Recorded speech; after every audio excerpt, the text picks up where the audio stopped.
What record-breaking events are coming up in the Trump re-election campaign?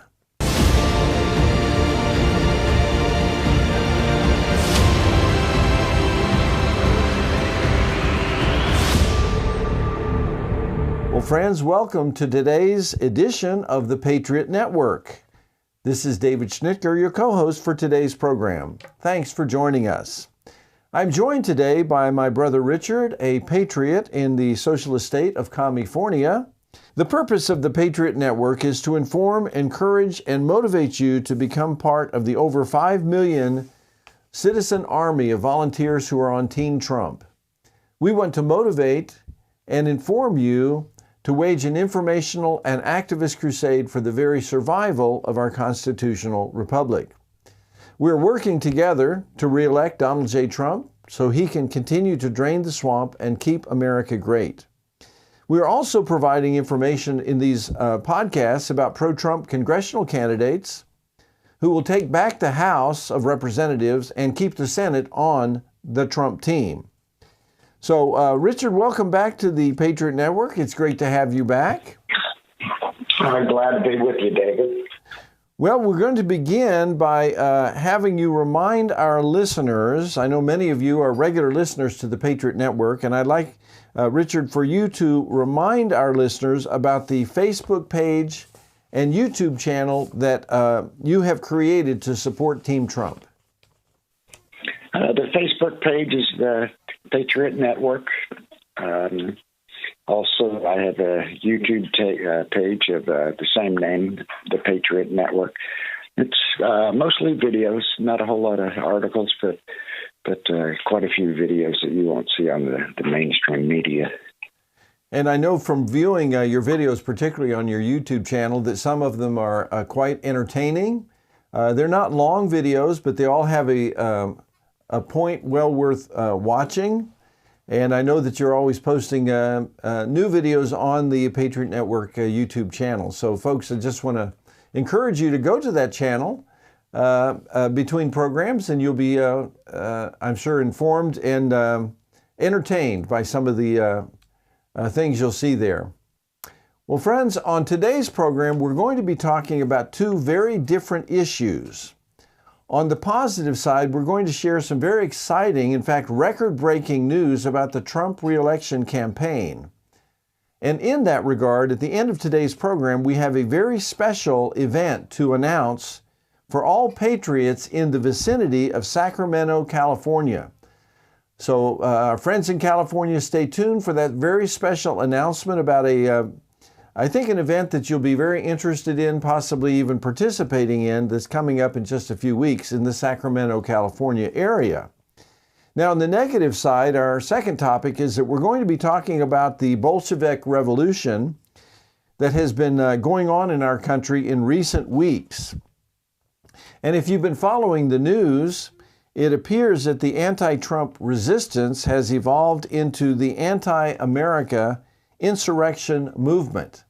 And so we're going to be talking about that today as well. So we've got a positive topic and a negative topic, but isn't that the way life is? Often, sometimes you have very good things going on in your life, and at the same time you have very bad things. And so that's true in our national life as well. So we're going to deal with both of these issues in today's program.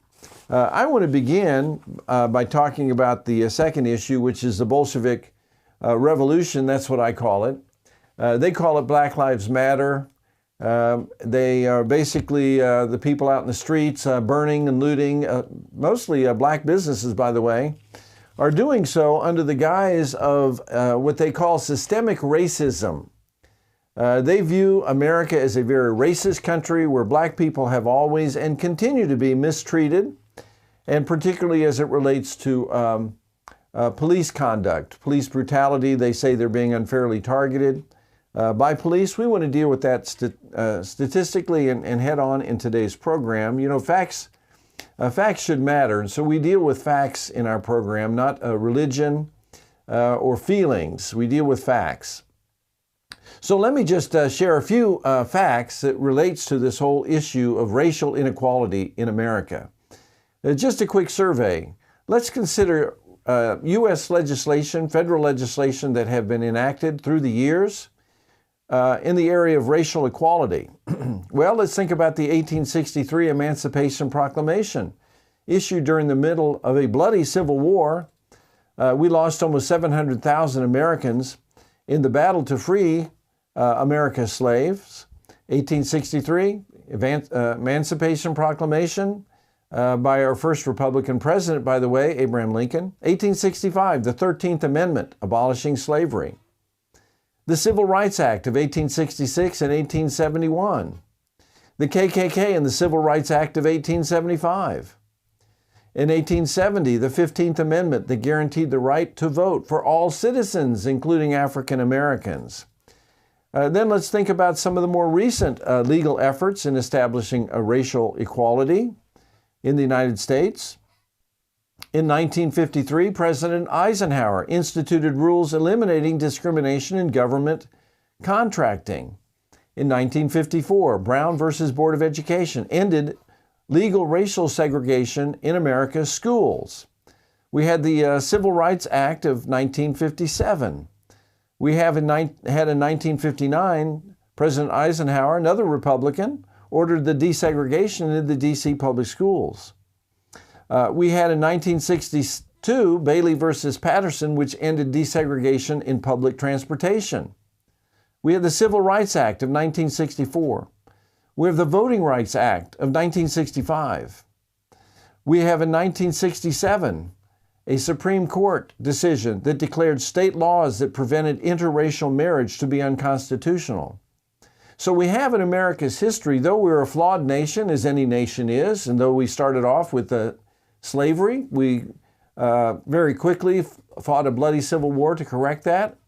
And then there were several legislation decisions as well as Supreme Court decisions to establish racial equality in America. In sum, I think if you look at the actual facts, America is the most tolerant nation in the world. And so this idea of systemic racism is not supported by the facts. Now, Richard, I understand the California legislation is considering a bill that would deal with reparations in California. Tell us about that. Yeah, the House just passed a bill a few days ago, reparations in California. It's going to have to go through the Senate, and then the governor will probably sign it. So I think that's going to pass. I don't know where they're going to get the money for it. The state's pretty much bankrupt, and they'll probably raise another tax, and another 2 or 3 million people have to leave California. Now, Richard, was California a slave state? I just don't remember.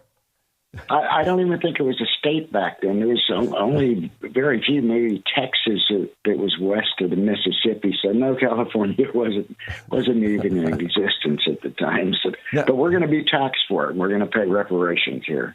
So California was never a slave state. You're not aware of any slave owners in California's history, but yet at the same time, the poor taxpayers in California are going to have to pay reparations.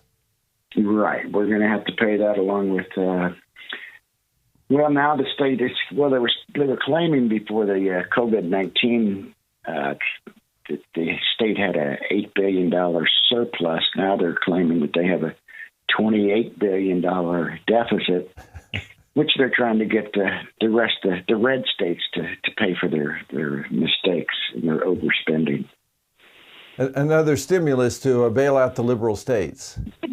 Right, correctly. So it's amazing that they keep passing these laws that all they're going to do is just keep taxing people, and is while the U-Haul trailers are all fleeing out of California, none are coming in. It's funny. If you live in Las Vegas, you can rent a U-Haul to come to California for $250, but if you rent a U-Haul from California to Las Vegas, it's $2,500. Well, it's supply and demand, isn't it? Right. Nobody's bringing them back. They're all making one-way trips out of California, huh? One-way trips, and all of them have on the back of it either Texas, Tennessee, or Arizona, out of California. What a shame. It's such a beautiful state that's been ruined by liberals. It is. It's just really sad. The whole West Coast is like that now. I mean, I'm sure you've been following the nation of Chaz. I think now they call it CHOP. The nation of CHOP. We're going to be doing a report on that in today's program. The nation of CHOP. We're not making this up, folks. Well, let's go to our next. let's go to the positive side of things. I know that you want to share with us a record-breaking Trump rally that's about to take place in my home state of Tulsa. Yeah, Donald Trump's going back to starting the rallies again. So he announced last week that he's started in Oklahoma, Texas, Florida, Arizona, and the one in Tulsa. It's in a beautiful brand new stadium called Bank of Oklahoma. Yes, the stadium holds around the box stadium. We call it. Yes, the box. Okay. The stadium holds 20,000. And they've had over 1 million requests for tickets. That's got to be a record. Yeah, it's got to be a record. And I suggest to Donald Trump, if you're listening, you need to start renting some huge football stadiums because every rally after this is going to get this kind of crowd. Now, can you imagine, Richard, it just came into my mind, you know, the Indianapolis Speedway, where they have of course, the Indianapolis 500, that holds 300,000 people. In fact, Trump's car was the pace car. The Beast was the pace car at the Indianapolis this year. Can you imagine a Trump rally? A Trump rally with 300,000 participants? Well, with 1 million requests for tickets in Tulsa, they'd have to fill 3 of the racetracks. Absolutely, wouldn't that be amazing? Yeah, it's going to be amazing. He's going to have to start running some NFL football stadiums and packing those on. Absolutely.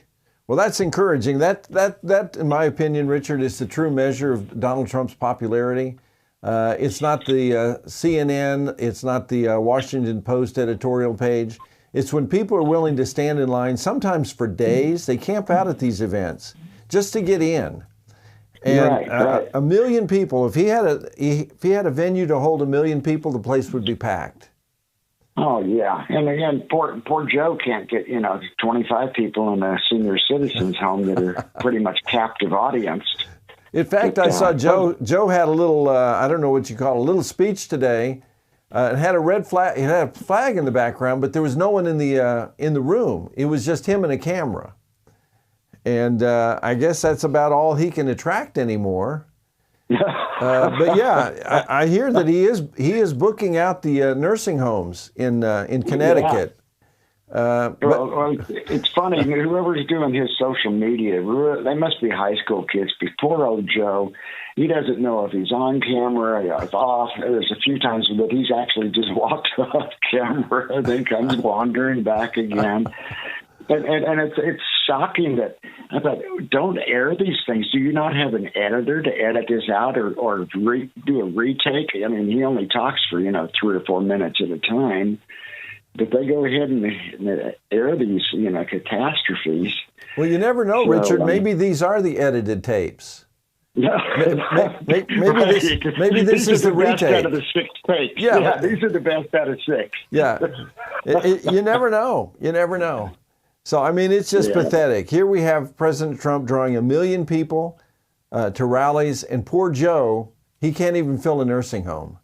No, it's amazing. But yeah, the rallies are going to start pretty soon. We're going to start opening up the Trump booths at the county fairs, the rib festivals, the car shows, the gun shows. So I'm really excited about that because I worked it in the 2015-16 election. There was a lot of good time. Really had some great people, met some good people.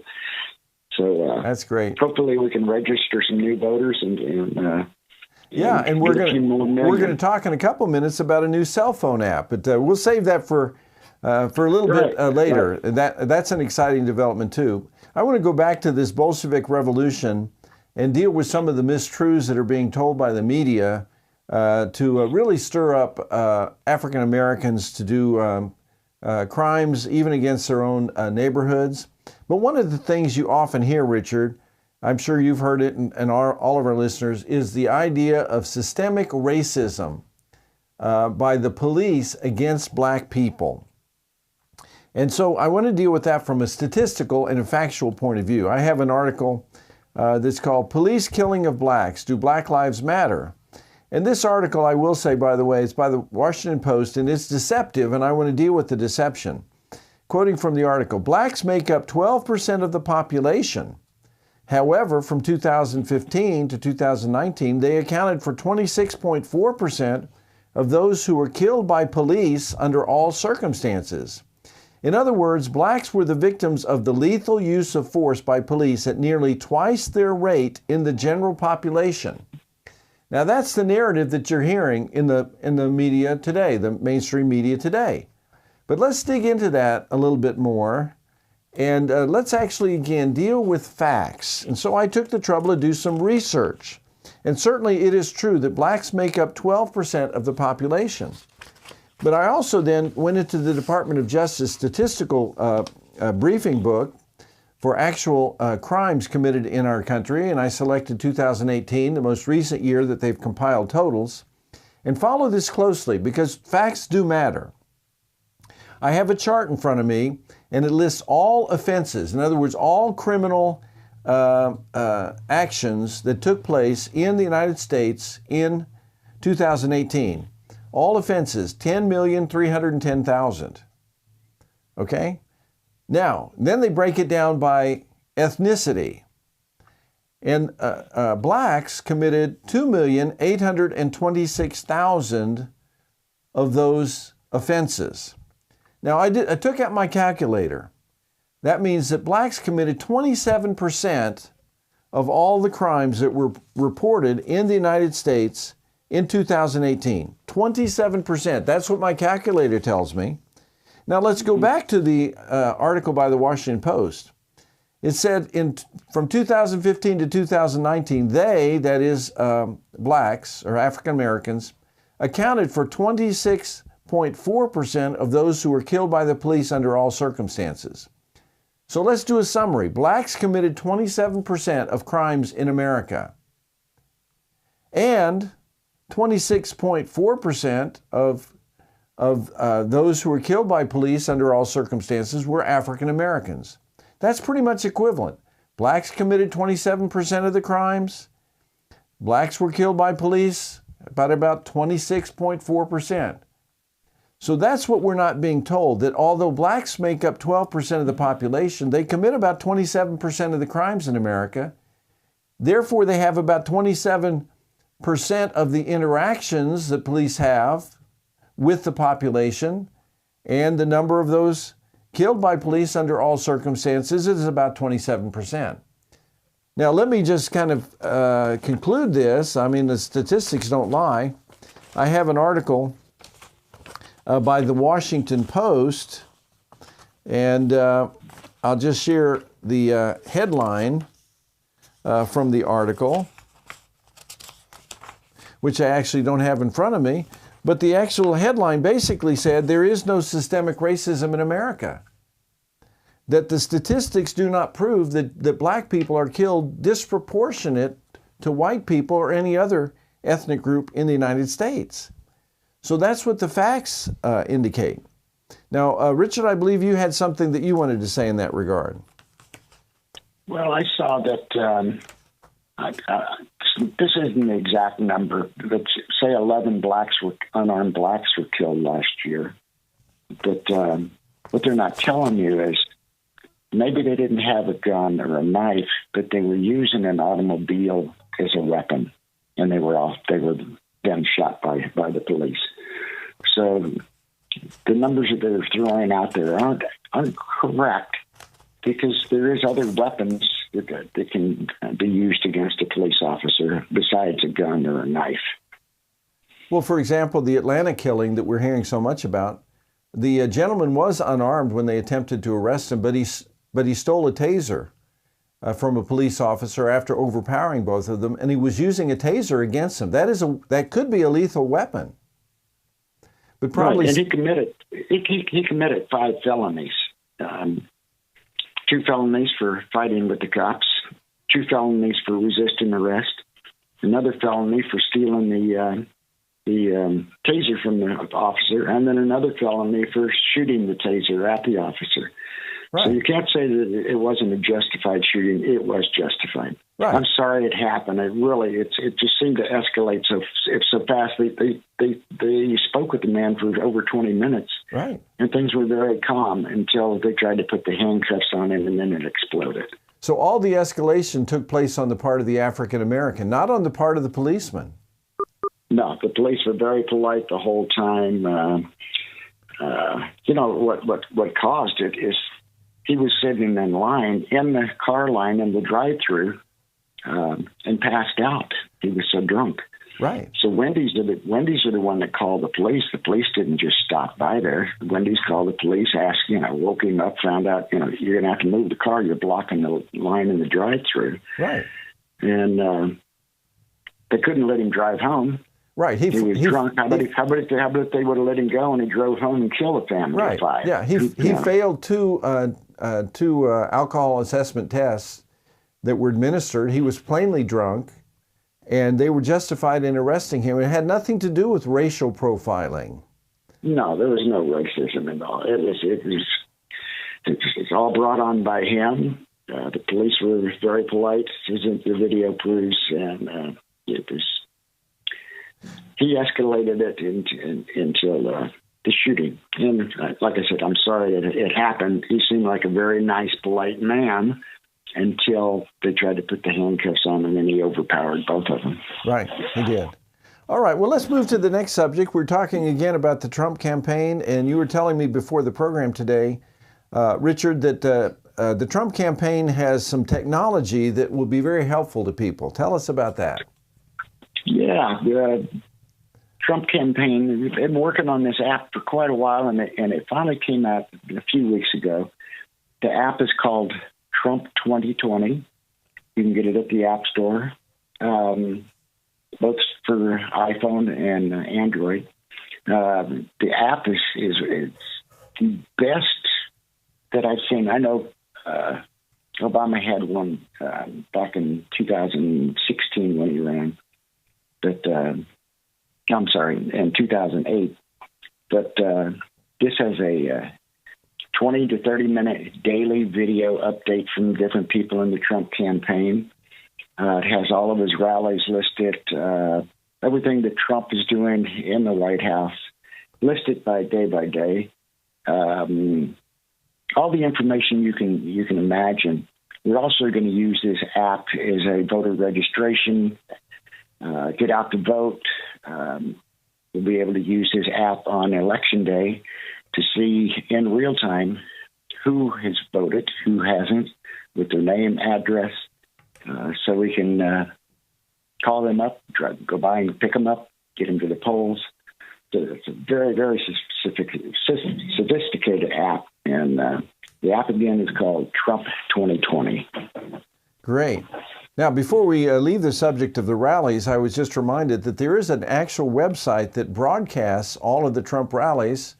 We know the mainstream media pretty much ignores the rallies as far as televising them. Now, correct me if I'm wrong, isn't the website Right Side Broadcasting? Yeah, that's it. Right Side Broadcasting. They're really a good team. They're out early in the morning, sometimes the night before the rally, speaking to people that are waiting in line. They're there for hours and hours before they go into the rallies. Usually of course, a rally this side, there's always an overflow outside. So they'll have a camera on the overflow outside and a camera on the inside. They show the crowds where the mainstream media never shows the crowd. It seems like they do interviews too, don't they? Yeah, they do interviews with people on the floor. They do interviews with people while they're waiting in line. But yeah, it's Right Side Broadcasting, really good group of guys and girls, and they go to every single Trump rally. That's great. Just a reminder to our listeners that the first Trump rally is this Saturday. Actually, we're going to be airing our program after that, but there will be a rally soon to follow in Texas, and I forget where they are, but Arizona, and Florida so far. Oh, okay. So check out Right Side Broadcasting, and you'll be able to see his rallies live. We're a little short on time, Yeah. so let's go to the event that we wanted to let our listeners know about, and that is a upcoming event on July 4th. And I think you probably know something about that, Richard, so tell us about it. Right. Patriot Network Facebook page is sponsoring the event in downtown Sacramento on the Sacramento River on July 4th. This will be a boat parade, boat flotilla, starting at noon. But we've only been advertising it a few days, and we already have 263 boats. Hopefully we'll have over 500. So, yeah, it'll be right in front of Old Town where the Delta King is anchored. It's now turned into a hotel. Now let me ask you, Richard, I know you own a 35-foot boat. Are you going to be leading the flotilla? I'm going to be leading it, yes. All right. Yes. I actually talked to Sacramento Boat Patrol, Sheriff Boat Patrol today, and because I didn't realize that this was going to get so big so fast, and asked them if they could kind of help us out, maybe lead the parade with the flashing lights on their boat, and provide security for it. We are in California, so yes, yeah, it looks like it's going to turn out to be a good success. We're going to take a lot of videos, some pictures, and we'll have them up on our Facebook page and on YouTube. So if we have boat owners or ski-doo owners near Sacramento and they want to participate, remind them how they can sign up. All they have to do is go to the Patriot Network Facebook page, and there's actually two events but it's the same event on that page, and all you have to do is sign up for it there. Okay, great. There's no charge for participating, right? No charge at all. It's just so what we're going to do is we're going to actually run in front of Sacramento, down past all the restaurants, come back in front of Sacramento, or downtown Sacramento River again, and then go back across the second time, and then go up to the American River, and everybody's going to anchor and have a cookout, camp out, anchored in the river. That's great. So it's a good way to meet other Trump supporters, other voters, and we usually all tie up together back there on the river. It's a real slow current river, and so yeah, we're going to make the whole day out of it on 4th of July. All right, and that starts at noon on the 4th of July on the Sacramento River, right downtown at the Delta Queen. I've been onto that beautiful boat, and I assume that Sacramento is going to be packed with people on July 4th. So you'll probably have a large audience there along the river, either cheering you on or cursing you as you go. You know, I'm really surprised how many Trump supporters are out here, especially on the rivers. I don't know what it is about boat owners, but they love Trump. That's great. Now let me ask this: is Gavin Newsom going to be your master of ceremonies for this event? Well, you know, I'm going to send him an email and see if he wants to ride in the front ship with me. That would be maybe he can hold a Biden sign or something for comic relief. Right. Or I can pull him behind us in a little rowboat, and he can hold a Biden 2020 sign. So that would be the Biden flotilla, floating behind the flagship in a little dinghy. Right, a little dinghy with his Biden 30330 sign. Yes, that would be great. Yeah, Biden is so ageless. He'll probably be running in 30330 as well. The poor guy. I don't know. Well, we all know that he's not going to make it for more than a month, and they'll replace him with whoever he chooses for vice president. Yeah, it reminds me of Weekend at Bernie's, except it's Weekend at Biden's. I mean, they're dragging that corpse out of the basement every once in a while so they can, have him recite some lines that he's rehearsed, and then they put him back in the basement. Right. So it's Weekend at Biden's. Oh, by the way, Gavin Newsom could possibly use the event to announce, his presidential run for 2024. Well, why not? From the dinghy. I think that would be great. Yeah, put that in your email. I'll ask him to throw the anchor overboard for me, and then I'll slip the rope around his ankle. Oh, there you go. That would be an auspicious beginning for his 2024 presidential campaign. Right there on the Sacramento River. That would be great. I'll be watching for that. Yeah, but I think it's going to be a good event. I'm really shocked at how many boaters that we've already signed up to go. And well, we just started a few days ago. Well, we started the last Friday, so not even a week yet, and over 200 boaters so far. That's great. You still have a little over a week to go. So you're hoping for 500 boats in the flotilla. Yeah, we got almost 20 days. What is it? That to July 4th. That's about 2 weeks. Days. That's about 2 weeks from now. Yeah, so we might have over 500. That'd be great. Well, we'll be watching for that. Again, listeners, if you would like to sign up, if you're a boater in the Sacramento area, go to the Patriot Network Facebook page and sign up. It's free of charge. The more, the merrier. It should be a great Freedom Flotilla on the 4th of July. What a great day to have a flotilla for our next president. Well, Richard... It'd be a nice time. Oh, it should be a great time. Great time. Well, Richard, thanks for joining us for this edition of the Patriot Network. Let's remind our listeners, certainly we've already reminded them about the Facebook page, and the text number to volunteer for Team Trump is Trump 88022. So take your phones and text Trump 88022, and you will be contacted by a Trump volunteer coordinator and be able to sign up in so many ways to support the movement in terms of manning phone banks, distributing yard signs, helping out at fairs and barbecues in your area. There is room for everyone, and obviously in a campaign of this size, they're always happy for a contribution of any size. So friends, let me encourage you to participate in our democracy. If we don't participate, we will lose it. And we will be eternally regretful if that happens. Well, I think that's all the time we have for today. Richard, thanks for joining us again. Well, thank you, David, and enjoy the Trump rally in Tulsa, Oklahoma this Saturday. I'm looking forward to it. I hope they'll let me in. That'll be a great time. Yes. Well, friends, thank you for joining us for today's edition of the Patriot Network. I look forward to seeing you next time. And until then, this is David Schnicker. Thanks for listening.